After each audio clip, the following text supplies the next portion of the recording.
ilmu biologi, ilmu macam-macam, ilmu napa bumi dan seterusnya. Kalau memang itu memang ya termasuk kita disuruh angen-angen sama Allah Subhanahu wa taala di situ. Supaya berpikir tentang kekuasaan Allah Subhanahu wa taala, tentang apa namanya niki keagungan Allah Subhanahu wa taala di situ. Asal situ ya balik ke situ ya termasuk bukan karena berpikir itu bukan karena apa namanya niki, bukan karena dunia, bukan karena mencari dunia, pasti itu akan apa jadi niki akan melaksanakan perintah Allah di sini, unzur madza fis samawati wal ard dan seterusnya, la'allakum tatafakkaruna fid dunya wal akhirah. Ruya an Nabi sallallahu alaihi wasallam tafakkuru sa'atin khairun min ibadati sanat. Diriwayatkan dari Rasulullah sallallahu alaihi wasallam, yang diriwayatkan oleh Ibnu Hibban tapi walaupun dengan sanad dhaif. Diriwayatkan juga Musnad At-Tailami di dalam Musnad Al-Firdaus dan seterusnya. Ada yang mengatakan ini adalah penghentikan Sari As-Sakti. Tafakkuru sa'atin, berpikir satu saat, satu waktu itu khairun min ibadati sanatin, dibanding ibadah 1000 tahun. Wa qala Aliun karramallahu wajhah la ibadata katafakkur, tidak ada ibadah katafakkur kayak berpikir tentang ciptaannya Allah yang menyampaikan kepada keagungannya Allah. Ayat-ayat kan semuanya angan-angan itu kan itu la ayat untuk dipikir, untuk la ayatin liqaumi yatafakkarun, la ayatin liqaumi la'allakum yubayyinullahu lakumul ayat.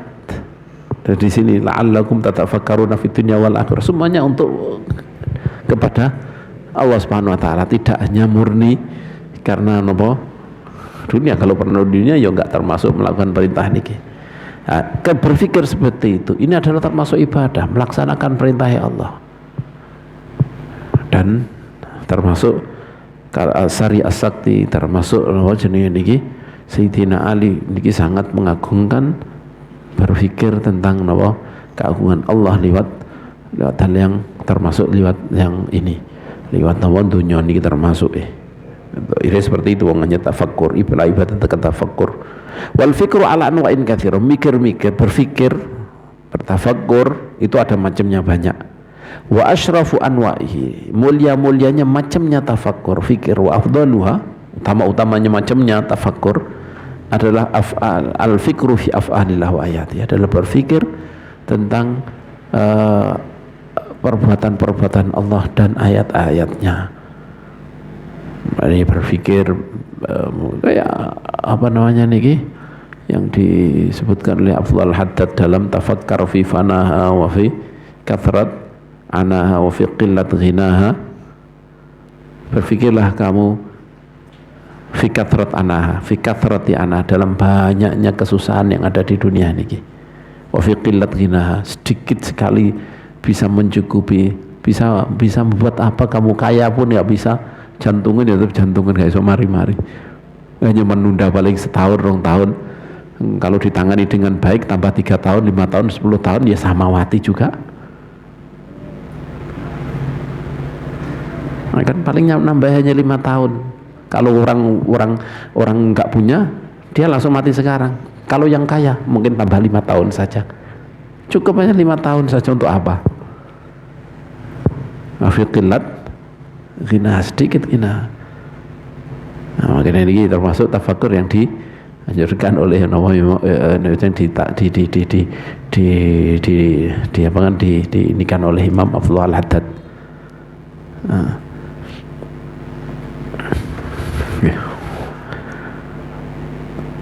Al-fikru fi af'alillah wa ayatihi, fikir macam-macam banyak, dan paling mulia yang paling bagus adalah fikir tentang perbuatan Allah dan ayat-ayat Allah Subhanahu wa taala, kekuasaan Gusti Allah,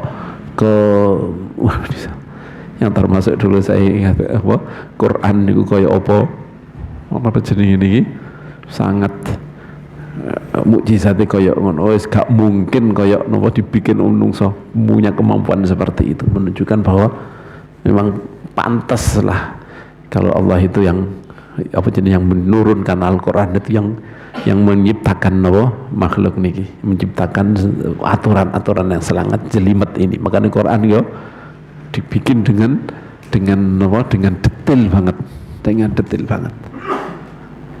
Nah, ini fi af'alillah ayat-ayat Allah Subhanahu wa taala wa ajaib masnu'ati, dan hal-hal yang menghirangkan dari bikinan-bikinan Allah Subhanahu wa taala fi ardi bami, di buminya, wa samawati, dan langit-langitnya. Wa man ahsana at-tafakkur fi dzalik, barang siapa yang bisa berpikir itu dengan baik, ahsana yakni membaiki, yakni berbuat baik dalam tafakkur dalam masalah niku, perkara-perkara yang menghilangkan dari ciptaan-ciptaan Allah dan perbuatan Allah, ayat athmara lahu ziyadatal ma'rifah, maka akan menumbuhkan, akan membuahkan untuknya tambah mengetahui tentang Allah Subhanahu wa taala. Nah, niki ma'rifat billah iku kadang nek wong awam niku ma'rifat Gusti Allah iku berarti Gusti Allah ngerti Gusti Allah kaya apa. Gak, ma'rifat Gusti Allah itu artinya Gusti Allah iku kuasaane sampai seberapa, kemampuannya Gusti Allah itu sampai seberapa, sampai kemudian itu nyampe nih hati mandes tenan iling terus Gusti Allah. Ini namanya ma'rifat billah. Bukan maknanya ma'rifat billah mesti Gusti Allah niku gak ngene jadi lebih kepada fisiknya. Tidak seperti itu, tapi lebih kepada apa namanya ini, kekuasaannya Allah. Napa jenis niki athar yakni napa jenis niki apa saja yang kelihatan dari dunia ini, dari apa yang diperbuat oleh Allah Subhanahu wa taala. Ini koyok gini ya, ternyata Gusti Allah membuat ini semuanya napa sesuai dengan kehendaknya Gusti Allah, semuanya tidak bisa lepas ana wong. Paman ini salah satu kayak yang kita yang pendek. Gusti Allah itu ternyata mau menghajikan orang itu gampang sekali. Oh gak ono ini tahu-tahu berangkat. Ada lo sing kangelan ke wabe. Ini artinya dia ini terakhir nih. Terus dia wis pasrahan Gusti Allah. Dia akhirnya napa pokoknya tujuannya taat ning Gusti Allah, ditempatkan di mana saja. Lah ini yang menjadikan namanya nawa jenis ini orang yang ma'rifat billah seperti ini. Dan itu terus mikir Allah terus. Kalau kita kan kadang-kadang saja kata mikir wae. Nah, ini namanya ma'rifat nawa billah seperti ini. Bukan ma'rifat billah itu artinya bayangno Gusti Allah koyok gini, fisiki koyok gini, ini tidak itu. Nah, makanya dengan berpikir kekuasaan Allah di bumi niki, detailnya Allah tentang ciptaannya Allah di bumi ini maupun di langit itu, dan itu ketika dia itu dikoneksikan kepada Allah Subhanahu wa taala, inilah namanya ma'rifat Allah, menjadikan dia semakin tahu kekuasaannya Allah kayak apa, semakin dia semakin takut pada Allah Subhanahu wa taala, semakin pasrah kepada Allah Subhanahu wa taala. Ini namanya ma'rifat. Ini nambahi ma'rifat dengan Allah. Wahya al-iksirul akbar, dan ma'rifat billah adalah iksirul akbar, adalah faktor yang paling besar. Faktor apapun untuk kebaikan dia, untuk takut pada Allah, untuk takwa kepada Allah dan seterusnya, lisil akbar. Wa min anwa'ihi, dan mungkin saja iksirul akbar ya termasuk adalah dia minta pada Allah Subhanahu wa taala akan semakin gampang dikabulkan, karena keyakinan apa jenis ini, doa itu sesuai dengan keyakinan yang diminta. Ana inda dhanni abdi bi, aku itu sesuai dengan keyakinan hambaku. Aku sesuai dengan keyakinan hambaku. Semakin besar keyakinan, semakin besar ma'rifat dengan Allah Subhanahu wa taala, maka doa dia semakin gampang dikabulkan oleh Allah. Wong dia nyongko Gusti Allah itu mampu gini, mudah, jangankan yang gitu ini gini, tapi itu sudah mendarah daging ya. Kalau kita kan hanya sekedar logikaan kadang-kadang ya, ini maksudnya ngomongnya kayak gitu, tapi keyakinan itu ternyata nggak begitu kuat. Buktinya ada sedikit yang ngepir ya. Artinya kalau sudah ma'rifat itu benar-benar sudah gak mungkin ngepir apapun juga, harus yakin benar dengan Allah. Dan ini kalau orang yakin seperti itu, meminta kepada Allah, pasti sangkaannya baik kepada Allah. Kalau sangkaannya baik, pasti mudah untuk dikabulkan oleh Allah Subhanahu wa taala. Walisiful akbar. Maka disebut iksirul akbar. Ini adalah faktor yang paling besar.